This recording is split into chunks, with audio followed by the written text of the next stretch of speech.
Hey guys, welcome back to another Unfiltered Gamer Kickstarter board game review. Today's game we have on the table is an interesting stacking game that is called Tournament of Towers.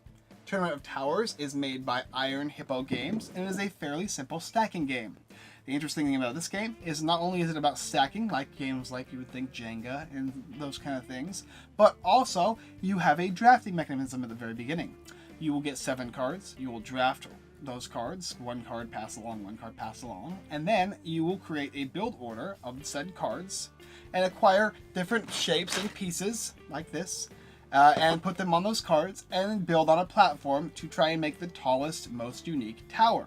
And after you've built your tower, and everybody else has as well, then there's a little scoring phase, and the next round begins with the same tower, and then you go through the process once more and score again, and the person with the most score wins. Alright, well let me go ahead and show you what the game looks like. Alright guys, so here are all the components for Tournament of Towers. Now in the game, you've got 2 different types of pieces. You've got the gold pieces, and then you've got these gray pieces, which are the basic building blocks and the more funky ones.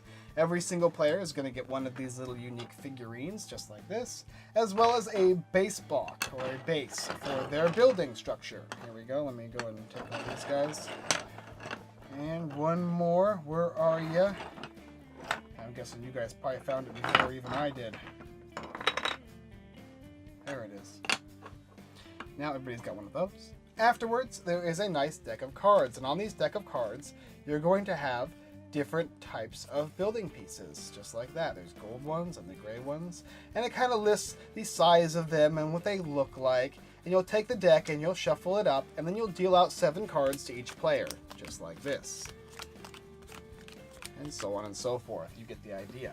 After you've dealt out all 7 cards to each player for the first round, there's a drafting phase where a player will look at all the cards they have, select one they want to keep, maybe like this one, place it face down, and pass it to the next player. And everybody else will do that as well. And they'll select their one card that they want to keep and pass it on to their next player, and they'll select one card and pass it on, and he'll select one card, and so on and so forth until you end up getting a hand of 3 different cards for each and every single player. Okay?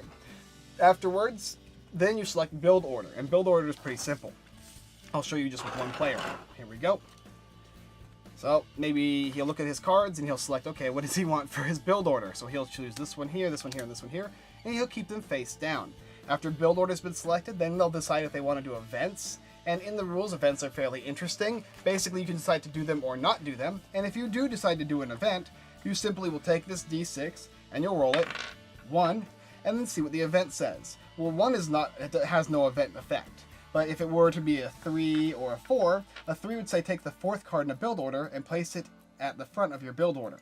Or 4 would be to take the first card in your build order and place it at the end of your build order. So it changes the way your build order is structured. But let's go ahead and say it was a 1, which is no event effect.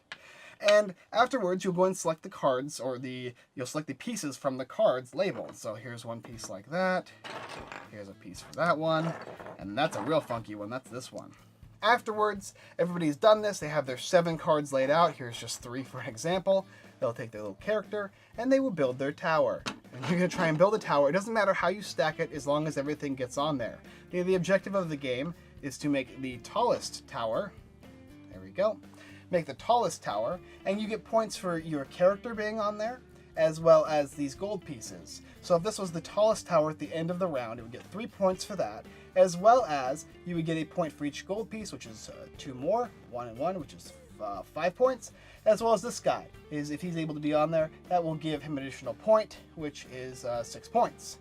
And so everybody else is doing that as well. Afterwards, the effects of the first round are over and everything's done with, and you take a second round, and where you pass out the cards again, and you do the drafting bit, and then you get all your new cards, and you place your draft to your build order, and then you have to try and build on top of the tower you've already built. And if it falls, obviously you're out of the game. There's certain rules as to how you put the pieces on. You can't be holding the surface as you're doing that. It's a simple game, just like Jenga, where you're building on top of the tower and building your lovely Tournament of Towers. And that's the idea of the game, Tournament of Towers, placing either these guys on there for more points or make it more sturdy and taller with these ones, deciding which ones you want to build and in what order. As well as on the second round with this guy, if he was here the first round, you would need to put him higher on the next round to make him gain any points. And that's the idea of the game. So as you can see, the game's very, very simple, and the base game is a competitive tower building game where each and every single person gets to build their own unique tower. Try and build it the tallest, try and put as much gold as you can, and try and make sure it doesn't fall, which is the most important thing. Not only that, but there's two other variants of play that I thought I'd mention because they're kind of cool. There's another variant that's a challenge mode in where you will simply play together in a group. You'll draw 2 cards, select one of them, and put the other one on the bottom of the deck, and you'll build the piece from the starting piece here. And you're going to work together, and you're going to continue to build new pieces as you draw 2 cards, and pick one, discard one, pick one, discard one, until you build the longest, tallest tower that you possibly can.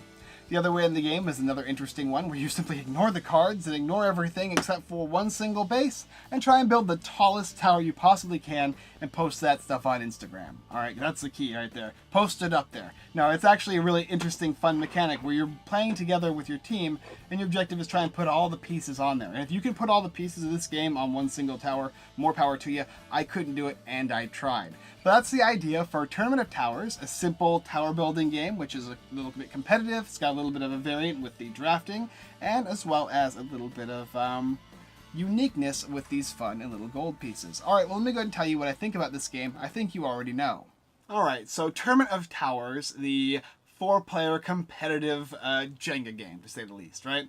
You're all building your own towers, and you're trying to decide if it's worth putting these little gold pieces on because they give you more points, or if you want to make it taller for those 3 points, or in some various combination of both, which I think is honestly the key to this game. You want to put as much gold as you can, as well as make it as tall as you can. Now, obviously, there's going to be pieces which are a lot more difficult to place, like this spring here, than other pieces, like maybe, oh no, this is a funky one.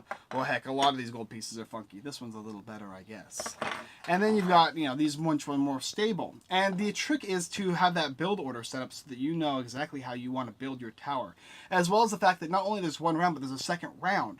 So you have to make sure that your build is fairly stable the first round before you even think about going on to that second round. Maybe you want to build all these pieces here first, and then the second round is where you time to load up all the gold. Up to you, it's your kind of decision, but for me, it was just so much interesting strategy involved in this game. Now, the first time I got to sit and watch this being played, because I was one taking pictures of it, it was really, really fun just watching the people play and deciding, ooh, which piece am I going to take? Or I want all these gold pieces. So somebody got a bunch of gold pieces, but his whole tower just fell apart because really hard to stack those guys. And another unique thing about this game, too, is you've got these little figurines here, and you're placing them on your tower. It made me think of, like, the princess and the prince on the tower, and you're trying to climb as tall as you can. It's a little fairy tale kind of thing that reminds me of. Nevertheless, really, really, really solid game. Really fun to play with 2, 3, and definitely 4 players. This game is a must for 4 players. I'm trying to think of something that I can disservice this game about, but I really can't. Honestly, these are not fully done pieces. Like, it's a prototype, just like I say in all of my videos, or most of them. These are prototypes.